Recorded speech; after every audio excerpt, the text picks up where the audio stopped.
Hey guys, this is the audio from the first ever TruthSeekah live podcast that I did in front of an audience. So at Shanti Fest this year, September 22nd, 2018, we got to do a live podcast with the audience. So it was awesome. Really enjoyed it. Got to speak with Brooklyn Love and Ja Love, and they both put the event on themselves. I've been friends with Ja Love for a couple years now. Met him at Further Fest, and Brooklyn was helping him put on this festival and opened up her home for me and my wife and a couple other friends to stay while we were in town. It was in Tallahassee, Florida. I really enjoyed it. Want to do this a lot more in the future. And so anyway, this is the first time doing it, so the audio from this episode isn't the greatest, but bear with us, and hopefully you enjoy this episode because there was a lot of good information shared with these two guests. So with that, I'm going to say peace, and I hope you guys enjoy it. Yep. Good. Flumin'? Are we recording, Flumin'? Are we live on YouTube?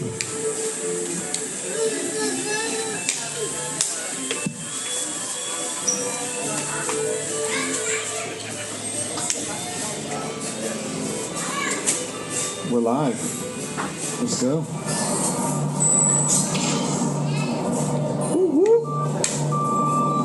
TruthSeekah and all its affiliates are not responsible for any strange phenomena that may occur during or after listening to this podcast, which may include the following: heightened senses of awareness, psychic abilities, UFO sightings, alien contact, time loss, out-of-body experiences, renaming the years, ESP, lucid dreaming, increasing felicities, astral projection, telepathy, stronger intuition, levitation, miraculous healings, and a limited viewer. As you advise to listen to your decision.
What's up, ladies and gentlemen? You heard the man. I'm TruthSeekah. This is the TruthSeekah podcast. Y'all make some noise. Woo-woo! All right, so this is our first live episode that we're doing on location. Streaming live from Shanti Fest over here in the beautiful Tallahassee, Florida. What's up? Ja Love is with me. Brooklyn Love from the band Jambiance. Is that how you pronounce it right? Awesome, good stuff. So we're going to get into some discussion about spirituality, awakening, and all things spiritual like we do. Before we go any further, I want to say a huge thank you to all the Patron supporters, everybody who enables me to be able to do this full time. You guys are awesome. And everybody who drove to be a part of this event, traveled from all over to be here. You guys are awesome too. All my people drove from like 4 hours plus. So thank you for being here, guys. Good stuff. So, if you want to support, patreon.com/TruthSeekah, you get access to a bunch of cool stuff that way. So make sure you guys check that out. Spirituality, man, awakening, art, music, painting, like all of this beautiful stuff, and changing the consciousness, man. One song at a time, one verse at a time, one freestyle, one meditation. So I want to get into a little bit of that with both of you today. First of all, let's just start off just by giving a little bit of your background, who you are, what you bring to the table, and maybe how you got into spirituality and what we call this stuff. Hey, everybody.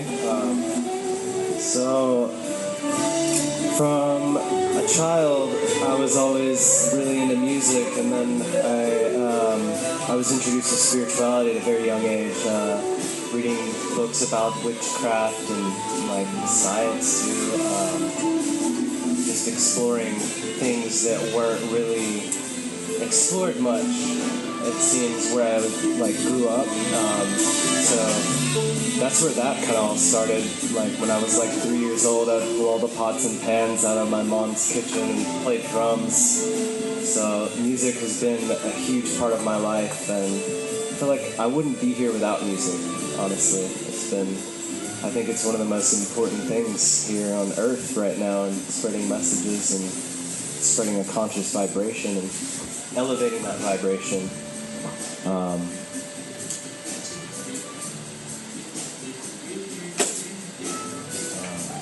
Well, for me, I was raised Methodist, and I grew up in a little small town called Choppy, and it's a little redneck town. So I kind of stuck out at a young age as a lesbian, but I always loved God a lot, and because of my sexuality, I ended up dabbling into drugs because I was not accepted. And I was in the closet, and I was afraid to come out. But the great thing about that is I got to experience being not loved as in a societal form, and because of that, it drew me closer to God because of my addiction. So basically, small town, sexuality, drugs, got recovered, found even more spirituality through that. That's deep. It's that personal growth of that journey of going to the place of darkness and finding God for yourself. And then it's funny too, because the scriptures talk about like the new covenant of what this thing is, of what the message of the Bible is, the new covenant in Christ, which means you don't need your neighbor to tell you about God. That in those darkest moments that you can hit your knees, that you can look up to the night sky and you can interact with this creator who put you here and loves you and that essence. So it's coming from those dark places, man. And man, there's pretty much a special blessing for those people who have dealt with it at an early age. Like you dealt with it when you were young. You didn't have to deal with it, later in life and everything come crumbling down. You lose your job, you lose your marriage, all this kind of stuff. You deal with that darkness and it kind of prepares you to learn how to deal with the BS and the negative stuff that comes at you. I've dealt with it before. This is all you're throwing at me? I've dealt with that. I've dealt with, bigger demons and devils. And so that's really cool when we struggle at an early age and we, learn from it, we build from it. It is the spiritual alchemy and everything. So we bring that to the table. I love that. I love talking to people who, I want to know how you came out of it. Like, how did you come out? Because you're dealing with addiction. Not everybody makes it out. Not everybody finds recovery. Some people die in it. So we lose friends. I got countless loved ones, man, and just crazy stories, and they're no longer with us. What was like the thing that helped you the most? Was it going to recovery? Was it going to AA or something like that? What was it that kind of helped you get out of that rut? I would say for me, it would be step one. I realized that this reality hit me. Like I was living the same cycle over and over again of just heartbreak and just, I don't know how to explain it, like the same cycle over and over again where I just go to the same bar, same people, and experience the same type of heartbreak, the same type of betrayal. I was looking for connection in the wrong places. And I think I eventually, was not in denial of that anymore. I was like, you know what, I'm living in insanity. And that's when I kind of I surrendered right then and there. It wasn't something that, I went to a meeting or I went to church. It was, my God moment was in my bed when I was, broken. So I think it was when I finally accepted that, you know what, this is my reality and I can't run away from it anymore. That's awesome. What about you, man? Have you ever struggled with addiction or substance of any kind? Or? Yeah, when I was young, I experienced a lot of mental abuse, sexual abuse, all kinds of things. And as I got older, I didn't know how to cope with those things, and so I turned to drugs and just like just not a really good, abundant way of life. And I hurt myself a lot through that, but through that, I was able to emerge from that. Like you said, like going through that darkness showed me so much that it's helped propel me into a higher state, I feel, and I'm really grateful for that, for each and every experience. I experimented with psychedelics, and I feel like when I did that, it helped me like really see a lot of the patterns that I was unaware of, that I was perpetuating. And I was able to say, oh, I don't like this. I can think for myself too. I don't have to live like this. And all these things in the way I've been told by teachers and psychiatrists. They've tested me with like all kinds of drugs and like pharmaceutical drugs for like disabilities and things. Yeah. And so you're drug free right now, right? Yes, I am. What about psychedelics? Do you consider that drugs or medicine?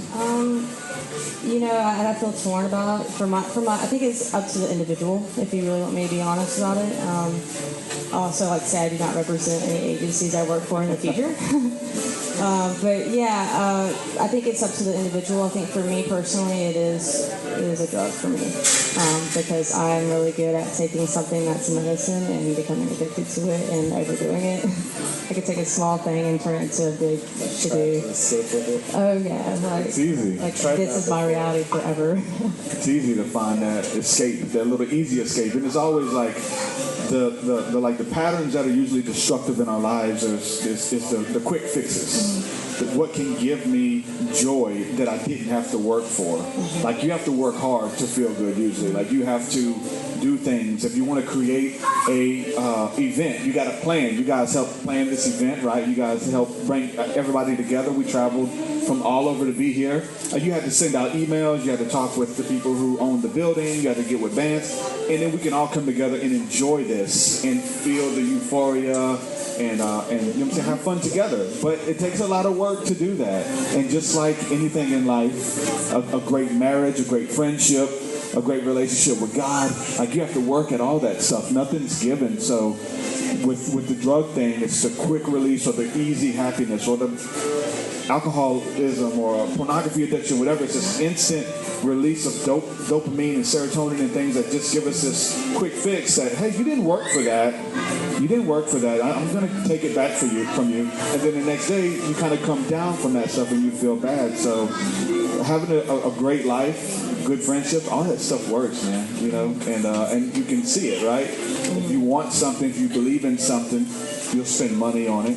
You're going to spend time investing in it and making something happen, creating it. So that's awesome. It's awesome to hear y'all's story. I want to, because I've talked to you online in private about spirituality and demons, evil spirits, those type of things. And we had a short conversation last night about some stuff and exploring the idea of when we were little and we had things going bump in the night. We're little kids waking up with things in our room, weird stuff going on. We don't know what mom and dad's into, if they're into some type of witchcraft like you're talking about or whatever, just opening up doors to those realms.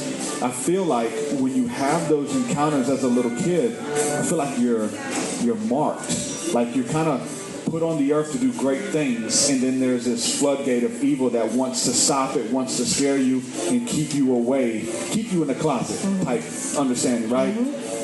What were some of the encounters you had as a kid that kind of made you know that the spirit realm was real, that things existed on the other side? Because I had so much stuff, and I'm doing what I'm doing right now because of things that happened to me when I was 4. You know what I'm saying? And it shaped me, and it just played into the alchemy. You go first. Let me know if you've had any encounters. There was a few encounters where I'd be like asleep and I'd be woken up by something, and it felt like there was a presence in my room, and I'd be really scared when I was a little kid. I was like, this is weird. I don't know what's going on. I feel like threatened. I feel endangered. And one really memorable experience. I was like 5 or 6 years old, and I was asleep, dead asleep, and then I woke up. I don't know really what what woke me up. And as soon as I woke up, my bed like lifted off the ground at the end, and I was like, what just happened? And I just woke up screaming. I like got up screaming, and it really scared me. And I would also hear like voices, like feel things touch me, like wind drafts when there's like no wind, stuff like that. Looking back at it, I mean, do you kind of feel like you were trying to, like you were marked? Because obviously you're doing great things. You're you know what I'm saying, real spiritual. I feel as though sometimes there are forces on Earth right now that are trying to prevent things from happening, which seems like an evil force. Yeah, I would agree, definitely. What about you? I think at the time I didn't realize it, but now when I look back on it, sleep paralysis happened like maybe 2 or 3 times. And lucid dreaming, I really enjoyed flying and jumping like really high, and I would be completely aware that I was dreaming, and the fact that I was in control of my body in a different dimension was really amazing to me, and was way better at it as a kid. But definitely, like, the bark part, for sure. I think along just, there's a spiritual part of it too, but I think other people's egos can also get in the way of that, and I think kind of dark-sided stuff can work through other people's egos. And having said that, I think being bullied and stuff like that kind of also made an impact on me too.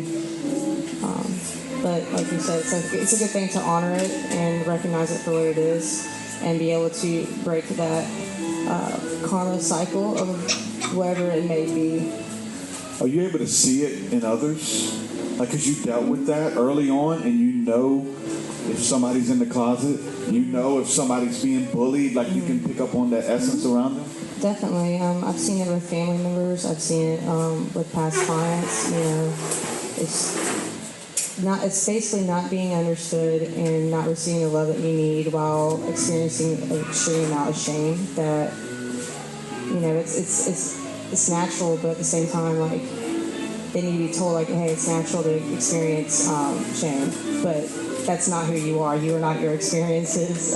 You are not what people say you are. You're just the witness of life, And yeah.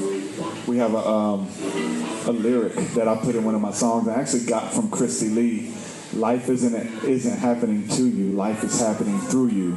And everybody quotes that. And TruthSeekah, I love that lyric. But I got to give a shout out to Christy Lee because I got it from her. But that's the thing. It's like you're not a victim anymore. You know what I'm saying? There comes a place where you have to kind of shift gears a little bit. You have to say, okay, I'm going to own this. I'm going to get healing from it.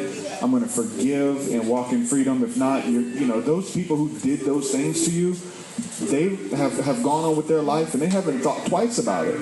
But we're stuck in a place of shame and guilt of something that happened to us when we were 13.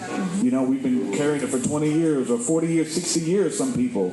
Some people go to their grave taking that stuff with them, and it affects their relationships moving forward with whoever the person was, the type of persona that person had, whether they was a pastor, whether they was a father figure that walked out and is never there, or a boyfriend that beat you or left, and you start judging all men or all pastors according to this relationship you had with this one pastor, or all Muslims are this, or all Christians are that, or whatever. You start judging everything. So to be able to release that stuff and just go through life, and when it's not happening to you, you're not a victim of the circumstance, but you're a victor over this stuff. And you know what I'm saying? We're able to kind of cut your head off of that giant, like in a biblical sense, and hold it up and say, look, that giant that's been tormenting me for 20 years, there's his head. Take it. Addiction, whatever, perversion, whatever it is, and just get rid of it, man, and flaunt it and let people know. So that's awesome. You guys are vocal about everything that y'all are doing. As far as the art side of it, and bringing spirituality and awakening through art, through music, painting, you know what I'm saying, the way you carry yourself, your hair, like everything is an expression, man, of art. And so what do you believe that, like, as far as like the power of art, whether it's what it has on the culture? Like, we're down here downtown Tallahassee, wherever we are, there's like art everywhere. Like, all these buildings, and there's art, and just everybody's just beautiful and flowing and creating stuff. What's the power of art and music and creativity for you, man? Like, why do you do it? I feel like art and like creativity, just any medium of art is like an expression of like your higher true self that like has been like oppressed essentially, because like we live in these times. There's so much oppression happening, and I feel like art is kind of like the voice of that child, that inner child that we all have, and I think it's important that we let that out, and because it's like a voice. It's like the voice of God essentially, and like you said, like it comes through us. Yeah. Because we're all that same spirit, I feel, and that spirit has an infinite way to express itself and reveal itself to those that are open to receive it. And when someone catches a glimpse of that, whatever comes out through a poetry or freestyle, you know what I'm saying? It's like you're letting your spirit speak out, man. And you guys were jamming last night, some beautiful stuff. I don't know if you wrote it or if you were just freestyling last night, but I was like, you probably need to write this down, man, because it's like some really good stuff. But that's just the thing, when you're in the zone, man. I need a scribe. I write that. Yeah, somebody follow you around. I feel like one of the scribes in the scripture. Just start writing stuff down. Okay, you said this, and it rhymed with that, so we're gonna keep it. You know what I'm saying? I need one of those too. But what about you, art and creativity? Well, I think art does what words can't, basically, and it helps everyone tap into that same frequency where we can all connect, and it's like, oh wow, like I've felt this before, I've experienced this before, and I was never able to say it with words, and so we get really excited about it. It's like, oh wait, like you know what I'm talking about, and I think that's the best part of it is we can go back and revisit experiences through art with other people, and it's just raw and beautiful. It's kind of simple to me. That's the crazy thing, because it's simple, but yet it's so deep, mystical, and esoteric at the same time, you know? Everything. Breathing, like we did yoga this morning, and your breath, I breathe all day. If I quit breathing, I would die. No, but there's like some mystical things you can unlock with your breathing, and it gets intricate, you know? Yeah, I think it's important that we return to that simplicity, and I feel like art is definitely a good conduit for that, to return to that simplicity, return to your heartbeat, return to your breath, acknowledge your body, you know, like your body's a vessel, all this energy's moving through it, and art just helps that flow, I think. I feel like it also like brings the awareness of it. So like, you know, we can all be experiencing something, but until we like put it on paper or put it through sound, like there's the awareness is there, and then because of that you can harness it basically. Like I don't know, I've seen so many clients who like when they're freaking out, like they just stop breathing, and I'm looking at them like, breathe, and they're like, I am, like, you know, you're not holding your breath, it's not going to make it any better. So I think, you know, it could be a simple song, a simple mantra, or anything really that can help you, remind you of getting to your center, like Dahl was saying. Yeah. If anybody has any questions, we got a question on YouTube. Do you want to read it over here if you don't mind? You don't want to read it? There's somebody, Kenny will read it for you, just so we can get it on the mic. But yeah, if anybody has any questions, anybody here or anybody on YouTube, feel free to ask us, and we'll make you a part of the events that we're doing, this live podcast. First time for everything. We're going to do many more. But the whole thing about having those ideas, right? And we talked about it last night. We have so many ideas, but you have to like, which one do I grab? Which one do I paint? Which song do I write? You got 70 songs going through your head in a day. Which one are you going to manifest? Which one are you going to slow down and bring into this reality? But if you don't do that, it just exists as a good idea. And we all have great ideas, right? But it's when we can be consistent and learn how to, I like to look at the esoteric breakdown of be a shaman and go into the dream state, go into the realm, and bring it out and create it and exist it. And this song didn't exist, this whatever, painting, event did not exist until you went there and kind of, you had the good thought, but then you started speaking it out, telling people, those type of things, and you birthed it into existence, and here we are, right? I feel like that's definitely how this came about. It was just an idea, and I felt I had like the right connections and the people that wanted to do this, and I feel really blessed. This is the first event that I've put together. I've helped with putting together other events, but this is like my first event. And I look forward to putting on more events as well to help promote like art, a sustainable way of living, spirituality, and I just want to be a service here on earth to people, essentially. Just help them out a little bit on this journey, this road. It can be dark, it could be lonely at times, and especially when you're, you know what I'm saying, countercultural, you're different, you go against the grain or whatever, you can feel like I'm the only one who feels like this, I'm the only one going through it, until you start to organize and start talking about it, being open with your story. You're like, man, look, there's a whole movement of people who just waiting for people to speak up, and then you got a whole movement, you got your tribe, you know what I'm saying? They're with you. Oh, that's Steve. So we got a question from YouTube. We're going to let Kenny ask one of these questions. Who's it from, Kenny? Christy Folks. What up, Christy? She is wondering, do you think creativity is sparked by someone's pain and turmoil in life? You know, like I'm torn, but I could definitely. It wouldn't surprise me. That's the best way I can answer. I really like to think that really beautiful things emerge out of the darkness. Kind of like Trevor Hall's song, "The Fruitful Darkness," and I like to kind of visualize Shiva just coming in and destroying everything, and then every new life just grows up behind it.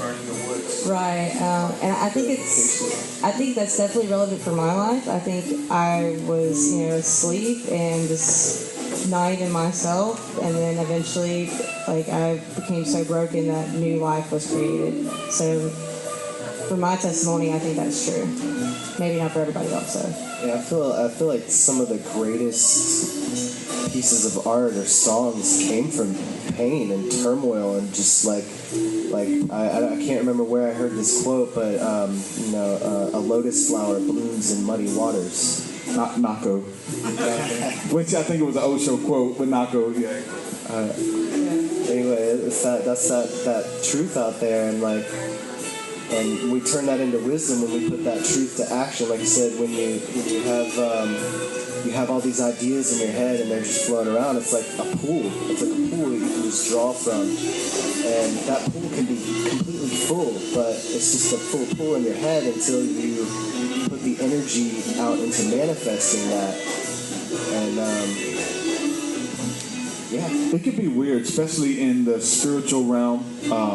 Spirituality is like, always be positive, always speak blessings, don't speak curses. You're sick, you're not sick, you just think you're sick, those type of things, and just wanting to put out, kind of fake it till you make it type deal. But dealing with the dark stuff, man, the people who are just open and honest about the pain, about the struggle, it helps other people to know that they're not alone. I mean, me, when I was a teenager, I remember getting into the band Korn, and this guy was the first one who, like, in his music openly talked about rape, molestation, getting bullied and beat up, and all this kind of stuff. And he talked about it in a song, and and he would cry in the recordings. If you go back and watch like the early recording sessions, there's some stuff coming out of him, man. He's reliving what it felt like, and he's recording it. And so for other people, I would listen to that stuff and cry. I've been through similar situations and stuff. So just to act like this, like, spiritual high horse, like, oh, it never happened, it's okay, you're good. Like, sometimes it's good to go down through there, man, and vent and heave that stuff out, right? Yeah, endarkenment is important. Endarkenment's like the first stage of enlightenment, essentially. And there's a delicate balance, essentially, in the universe as well. Lost my train of thought there. Yeah, just the dark night of the soul. Yeah, you gotta go through the darkness to get to the light. Yeah, and I was thinking, like, it's also very, like, it fuels me kind of thing. So, like, first it makes me realize, okay, like, I have to fucking make a change. Like, this is ridiculous. And then B, it fuels me and makes me, like, maintain whatever lightness that I have in me. So it's like, okay, well, hey, here's my defect, here's my pain, what do I need to change, and how do I keep going, and how do I honor that? I think pain fuels art, pain fuels worship, it fuels prayer. Like, that's I don't know, for me, like, I wouldn't want to connect so badly that I didn't experience pain. And so it's really important to respect that and understand it and honor it, instead of it being like, oh no, I don't want to experience this, and resist it and be stuck in life. Like, do you really want to experience the same thing every day of your life? Like, no, that's not why we're here.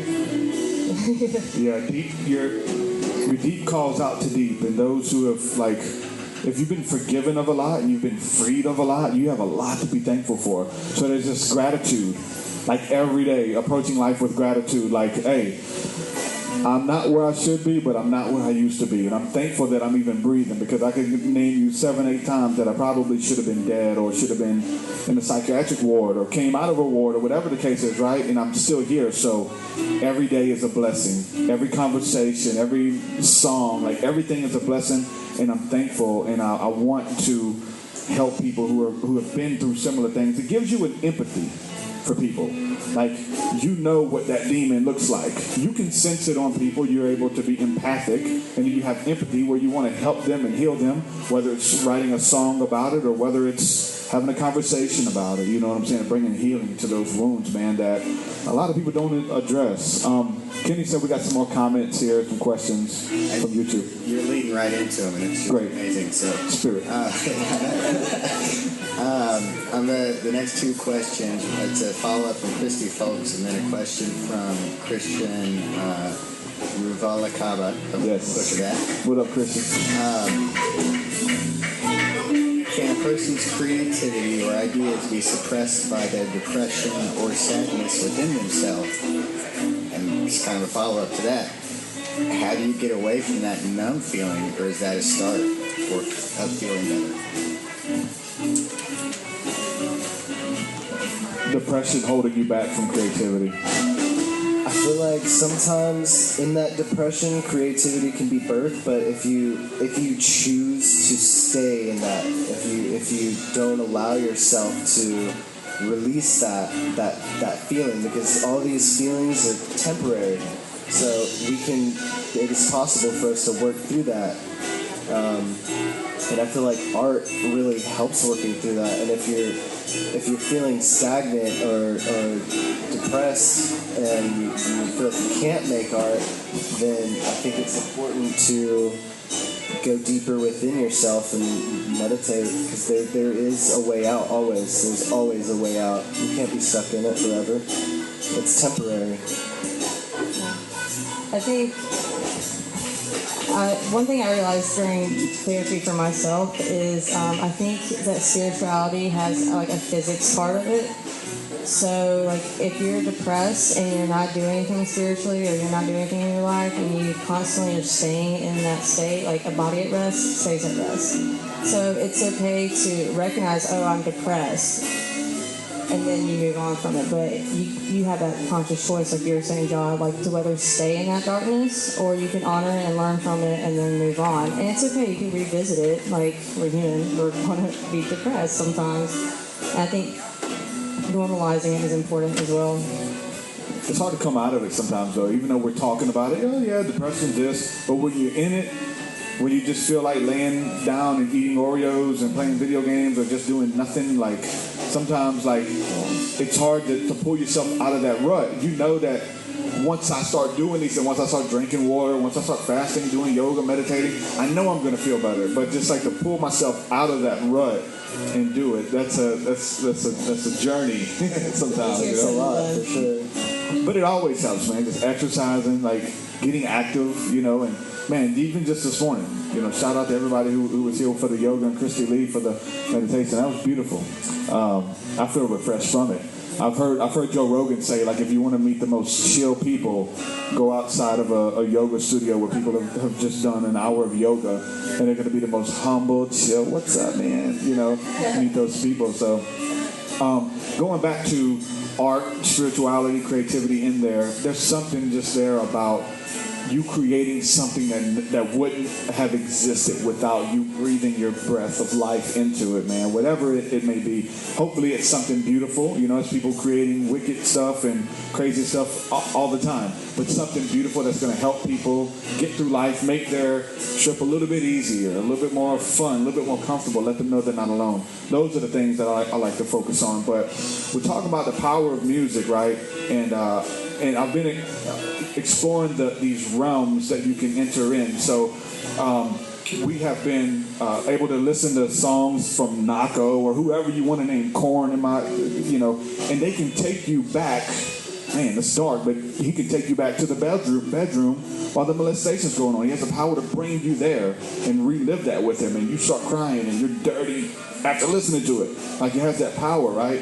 Same thing with spirituality and what we're trying to bring to the table now. Like, we talked about stargazing and receiving messages while stargazing and lyrics and stuff and writing them down. And then when we put them into a song, we share them with people. And now you're translated in the spirit to the top of the mountain stargazing with me as I had those. And thousands of people have been able to experience that and to understand the power of that energy. You know, that's why we want to create.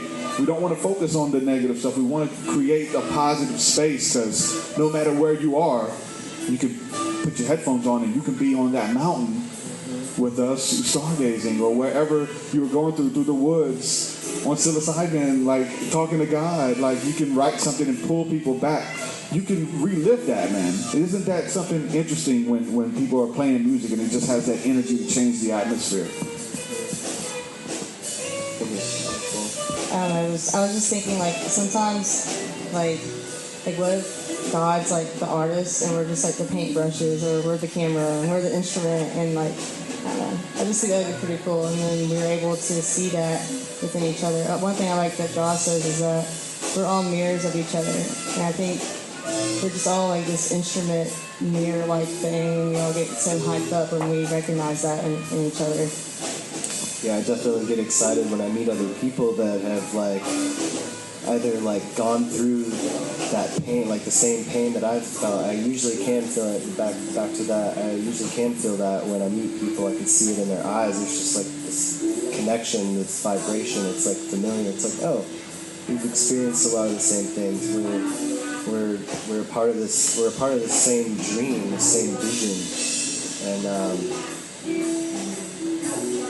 Yeah, the power of music is incredible. That it can take us to relive those experiences so that we can process that and heal that within ourselves. It's like a time machine too. Yeah. Like, you can put on a song that there's songs I don't listen to because it takes me back. I try not to listen to the Korn stuff too much anymore, guys. Like, I don't want to go back to that place. But it has the ability to bring you back to, if you have a song with, your lover or whatever, your song that when you met, this was the top song on the pop charts that was always on the radio when we met that season, right? And when that song comes on, immediately, like, Chris Barr is playing with his phone over there. He watching live too, commenting with yeah, man. Shout out to everybody in the live stream hanging out with us too. So, but yeah, as far as like Chris though, like we talk about a specific song. We talked about this yesterday. There's a song that means so much to me that I barely listen to it. Like, I don't want the newness of that song to wear off. And you were talking about how it's able to bring you back to this encounter, psilocybin encounter. As soon as you hear the opening note, the atmosphere changes. That's the power of music, man. You know what I'm saying? Vibration. Music, thought pattern, all of it, man. Everything is vibration. I feel like if you like examine it on a deep level, like, the floor seems solid, but really it's a vibration. It's a low frequency. It's dense. So it's on the ground. Slowed down. It's slowed down the time, yeah. And so it's like it appears to be solid, but it's making a sound. We might not be able to hear it, but and sometimes through meditation and like practicing yoga and breath work, we can learn to hear these things. I've heard it called like the third ear, and like it's like we can hear more essentially than we normally hear. And it's hard sometimes because there's so much stimulation happening in cars, power lines, that affects the psychic network, essentially, because electromagnetic, or we're electric. So it creates a lot of distortions in our reality. And so it can be difficult to hear with that, and see with your mind's eye, because there's so many distortions happening. But, with practice, if you really want to hone those abilities, it's so possible. There's nothing stopping that. And we can work together and hone our abilities and create a stronger foundation of community on Earth through these practices.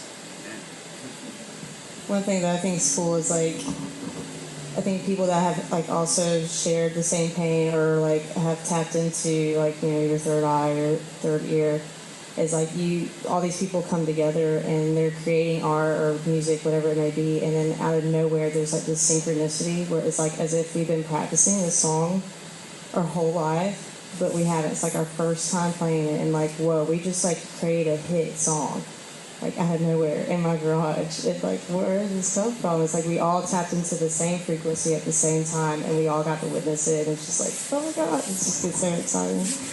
Yeah, and back to like how I was talking about everything is vibration. Like, I'm a vibration, you're a vibration, air breathing is a vibration. So I feel like music, there's something really special about it that I feel almost kind of like weaves reality in a way, what we're experiencing right now. There's like a song, like the universe, uni is one, verse is like song, one song. So it's like one song being expressed in an infinite, eternal presence. It's just never ending. I don't know where it began.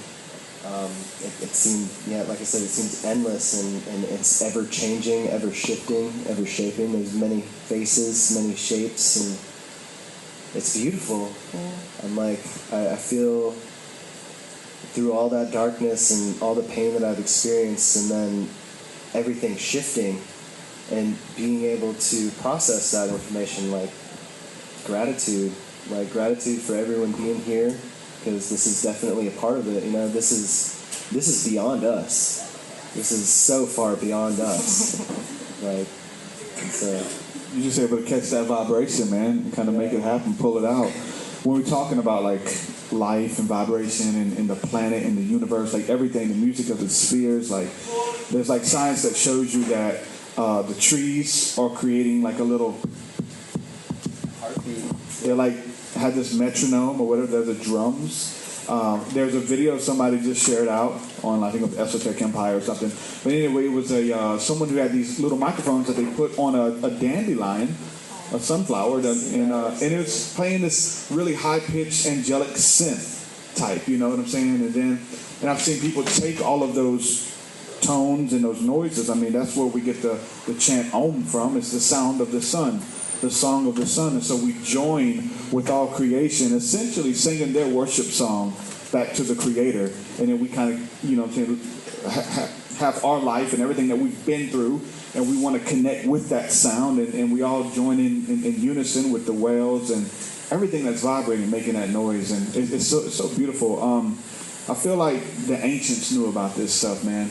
I read the ancient scriptures and all of them, right? And I feel like they knew something that we kind of are getting dumbed down or whatever. And it's about trying to recapture that stuff. Do you think like the Mayans, the Egyptians, the Hebrews, whoever, the Canaanites, do you think these people knew about this, that our body held this technology, that we can tune in, that we can do different hand mudras and things like that, and tap into the frequency of the universe? Do you think they knew about most that? Definitely. If you look at a lot of culture all around the world, most knowledge wasn't passed down like traditional schooling that you see in the 21st, in the 20th century, in the 19th century. A lot of that has been lost. But like I said, knowledge was passed down through song and dance, and I feel like it creates echoes throughout, and it's like that connection. It's like a weightless. It's an open channel, and I feel like we've kind of lost that, but it's still here, most definitely. Like there's still, I feel like the ancients still walk this earth. They're still here, and they work through us.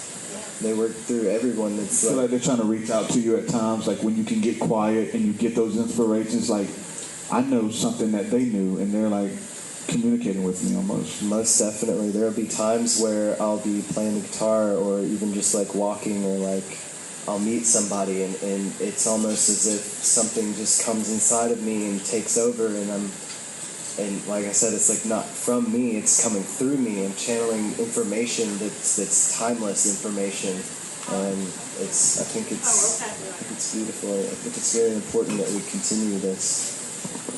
I agree with that. I've been there too with that. Ancient culture. Something is communicating, right? And we're able to tap in, whether it's the Akashic Records or heaven or whatever the case is. We're able to tune into something greater outside of ourselves and grab a piece of it and bring it, especially it's also when it's healing. So we're coming up on the end of the podcast. So let me ask you guys just one last question. Where do we go from here? Like, what's next? Do we just keep doing what's working? Consistency is good, right? This is working. Let's keep doing it. Let's keep building, telling people, expanding the message. Like, where do you go from here as far as moving forward with expansion? I think continuing to spread awareness of these things is essentially going to help propel us forward, and because the direction is I feel like it's kind of unknown, but it's known. Like the collective knows, but it's like an elephant in the room, so we just got to keep communicating and keep getting the message out there, keep playing music, keep painting, keep creating and being that light and being a conduit and connecting with people. I feel like that's the only way to move forward, and I think we should bring a lot more of our the ancient ways that knowledge has been passed down through song and dance, and I think that's why I wanted to put this on, and I want to do future events like this to help channel that knowledge, because I feel like when you hear it through dance and song, I feel like it sticks better. You know, when you see that movement, you tune into it, and it's like a wave that you can ride, and I think that'll bring us forward. I'm definitely looking forward to continuing this path, and I don't know where physically it will take me, but I know that spiritually it's going to align everything. Everything is aligning, everything is falling into place, and that happens when we put that energy forward. So I feel like to move forward, just continue to believe in yourself, whatever it is you believe in, whatever your truth is, live that truth, and fly your freak flag, you know, like be weird, be whatever. When you're strange.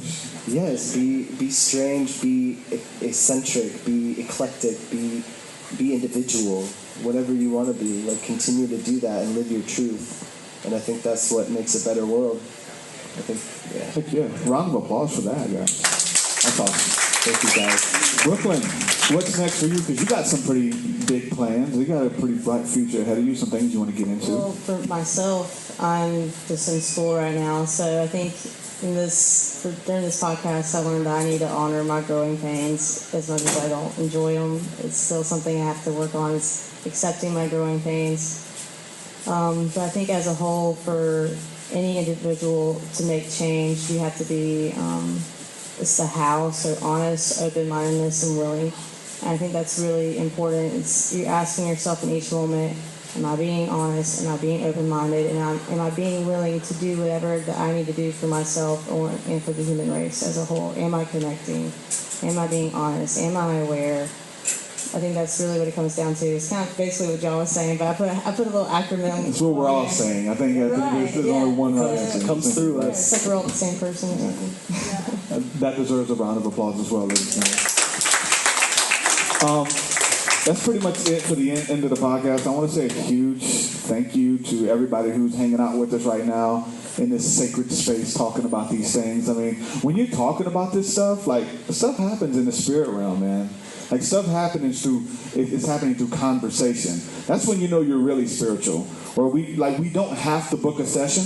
We can just have a conversation, and I can see chains and strongholds and ideas that are hurting you can just fall off. You know what I'm saying? So that's the beautiful thing about spirituality, just being spiritual through conversation, man. So I love talking about this stuff, being open, and encourage everybody to speak their truth and continue doing that. So huge shout out to everybody holding us down on YouTube, all of the YouTube family there, everybody listening to this podcast on your favorite podcasting app, whichever one that is. And a huge special thank you again to everybody supporting my work through Patreon. If you would like to become a patron, head on over to patreon.com/TruthSeekah. Get access to my entire discography, bunch of cool stuff, as well as our Thursday night School of the Mystics, where we pretty much do this for the most part on a personal level. So another shout out for everybody driving as far as you guys did always to come hang out. This is our tribe, man. 4 hours. You guys are awesome. Joshua Fluman, like, it's good to meet you, man. You've been supporting for a long time, and this is our first time meeting. You come out here and holding it down. So, brother, thank you again publicly for the support. You've been on the podcast. Chris has been on the podcast. You guys have now been on here. Kenny's been on the podcast. It's cool, like, when you have a bunch of cool friends. Because now I have this big... Christy Lee's been on the podcast. Like, I have a big pool of people that I can pull from. So, hey, you got an awesome story. You got something that's working. Let's talk about it and share it with the community. And thousands of people listen to it and comment, and their lives are changed by you being open, you living your truth and stepping in it. You're, like I said, chains are falling off just for you being authentically you. So with that, we're going to say peace and shalom. Thank you for putting this event together. It means so much, and it was a pleasure meeting you guys again, and thank you for opening up your home to us to say as well. Thank you guys. Peace and shalom. Yay, yay. Thank you guys, everybody. There's some art out back. I think you guys may have been up there already, but go check that out too. We're about to have Rachel Hillman come up and play some music for us. Whoop, whoop.